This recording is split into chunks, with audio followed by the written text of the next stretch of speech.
Hello students, welcome to VR solver. इस video में हम डिस्कस करने जा रहे हैं फर्स्ट फ्लाइट की फिफ्थ पोम अमांडा। अमांडा एक लड़की का नाम है और इस पोम के पोएट हैं robin clean.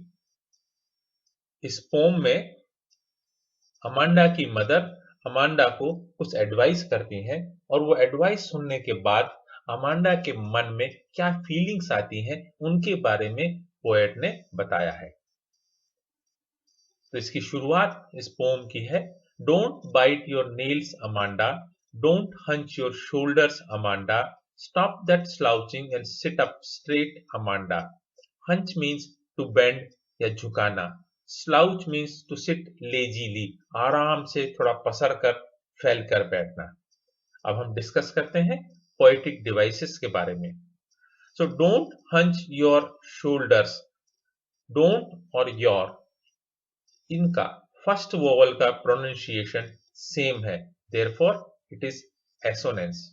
Don't bite your nails Amanda, don't hunch your shoulders. तो दो कंसेक्यूटिव लाइंस की जब शुरुआत सेम वर्ड से होती है तो उस पोएटिक डिवाइस का नाम होता है anaphora. Stop that slouching and sit up straight, four words, stop, slouching, sit and straight, in four words की शुरुआत हुई है सेम लेटर एस से, therefore it is alliteration poetic device. So the mother is advising Amanda not to bite her nails. Mother कहती हैं कि तुम अपने नाखून चबाना बंद कर दो, तुम बैठती हो तब अपने कंधों को झुकाकर मत बैठो। अमांडा को मदर ये भी कहती हैं कि तुम ऐसे आराम से फैलकर पसर कर मत बैठो, बिल्कुल सीधे होकर बैठो।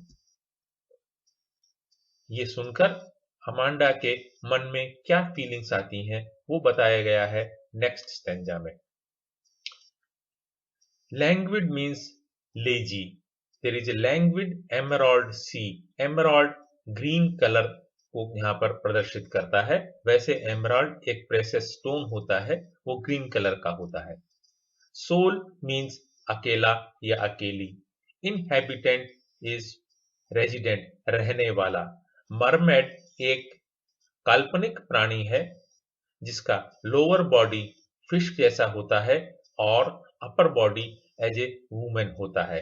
Drift means to move slowly and blissfully is happily. So now let us look at poetic devices. Emerald sea is a metaphor. The green color of emerald is being given to sea, so it is a metaphor, and drifting blissfully is simply an imagination. So it is imagery. After getting scolded from her mother, जब उसे mother से Amanda को डांट पड़ जाती है या advice मिल जाती है, तब अमांडा अपनी एक इच्छा को अभिव्यक्त कर रही है। वह इमेजिन करती है कि जैसे वह एक ग्रीन काम सी में अकेली घूम रही है। उस पूरे लंबे चौड़े समुद्र में उसके अलावा और कोई भी प्राणी नहीं है और वो जहां चाहे जिधर चाहे आराम से धीरे धीरे घूम सकती है, खुश रह सकती है। एक्चुअली ऐसा लगता है कि she has become sick of scolding of her mother. वो जो बार बार उसकी मदर अमांडा को एडवाइस करती हैं उससे उसे बड़ी सी कोफ्त होने लगी है और इसलिए वह एक शांत वातावरण में रहना चाहती है जहां पर उसके पास कोई ना हो, उसे रोकने टोकने वाला कोई भी ना हो।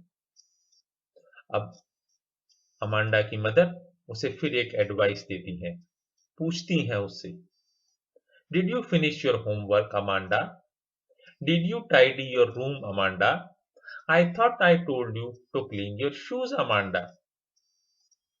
तो टाइडी योर रूम मतलब रूम को, सभी वस्तुओं को ठीक से अपनी जगह पर रख देना, साफ कर देना।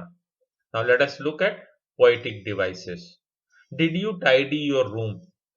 यहाँ पर you और room में जो फर्स्ट वोवल्स का प्रोनाउंसिएशन है वो सेम है, so therefore the poetic device is assonance.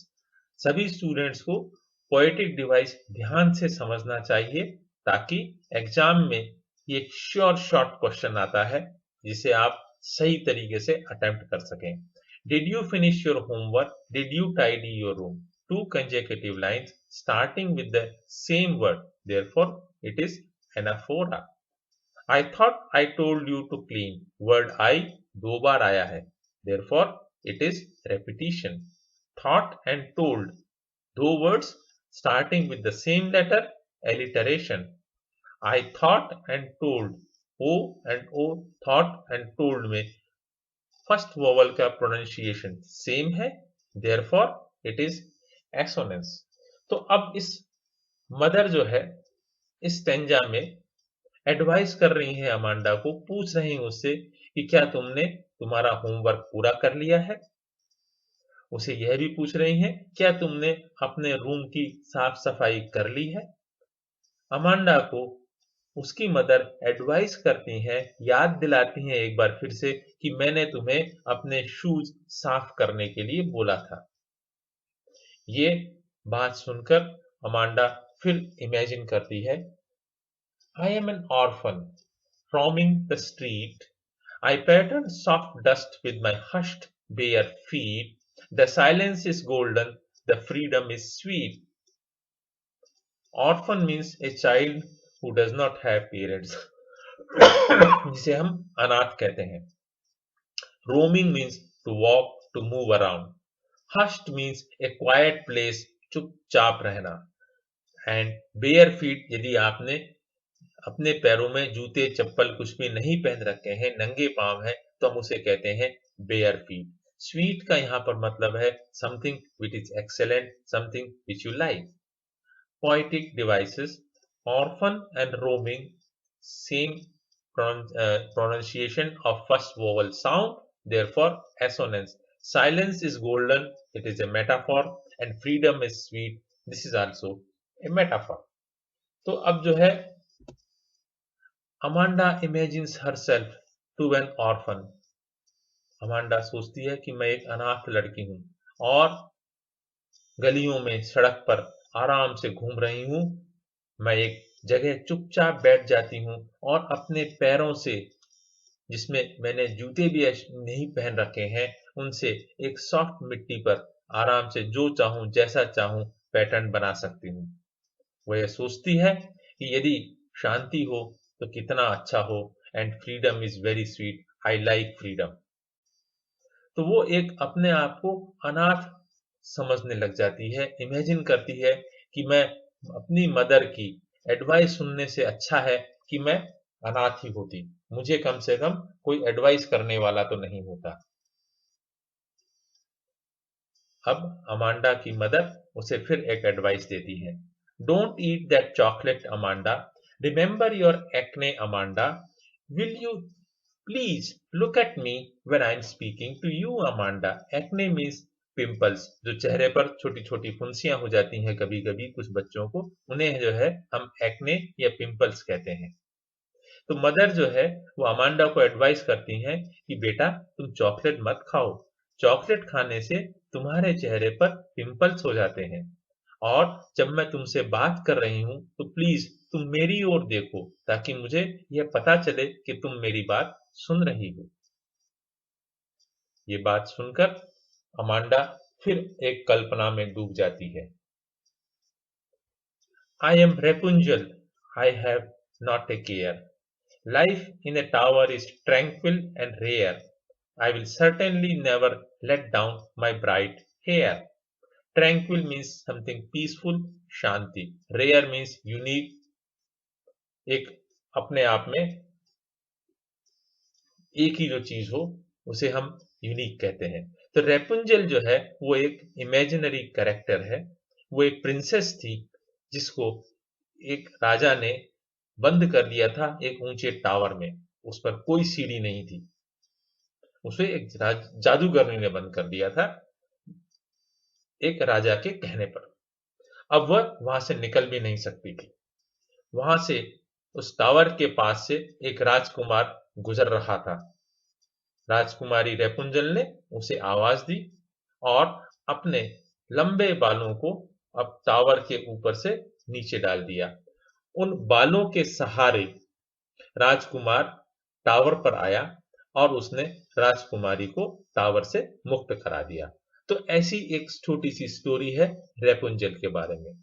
तो अमांडा भी यह सोचती है कि काश मैं रेपुंजल होती तो मुझे इन सब बातें सुननी नहीं पड़ती। मैं एक ऊंचे टावर में शांति से रहती और वो लाइफ बड़ी ही यूनिक होती।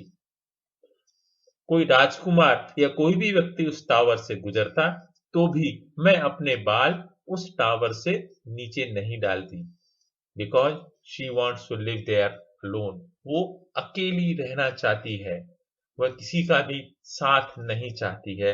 कौन? Amanda. Stop that sulking at once, Amanda. You are always so moody, Amanda. Anyone would think that I nagged at you, Amanda. Sulking means यदि आप किसी से बोलना बंद कर देते हैं, रूठ जाते हैं, तो उसे हम sulking कहते हैं। At once means immediately. Nagged यदि आपने किसी को डांटा, scold किया, तो उसे कहते हैं nagged. So stop that sulking. Two words, stop and sulking, starting with the same letter. So the poetic device is alliteration. Would think that I nagged at you. Think or that. Two words same letter से start हो रहे हैं T से, therefore this poetic device is alliteration. Mother Amanda को advice करती हैं कि तुम रूठना छोड़ दो, तुम मुझसे बात करते रहो। वो अमांडा को कहती हैं कि तुम बहुत ज्यादा मूडी हो।